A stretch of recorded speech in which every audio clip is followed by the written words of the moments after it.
هاي ما صير لها فيضانات شارع الا شفط ولا سبيس. يعني غرقانين بتشيحه مال الماي. ايه عايشين ذكي.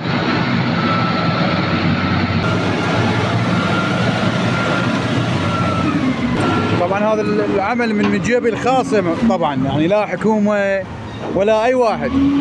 بخاطر هالطلاب هاي الغرقانه، الطلاب اللي يمشون بالطين. مثل ما جاي شنو قيمته هسه هذا؟ شنو قيمته؟ شنو قيمته؟ يعني من تحكي تقول لك والله تحكي على الحكومه. لا احنا بالعكس احنا ما نحكي على الحكومه، بس اكو شغلات بسيطه يعني ما لها داعي وما تكلف. يعني مثل هسه هذا ايش كلف؟ كلف هسه مثل هذا 100,000. طيب ارجع ارجع ارجع ارجع ارجع. مو احسن لكم من الطينه؟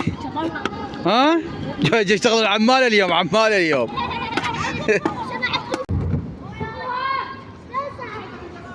وزارة التربية شوي بحبحوها من مويه جار راح تتدمر.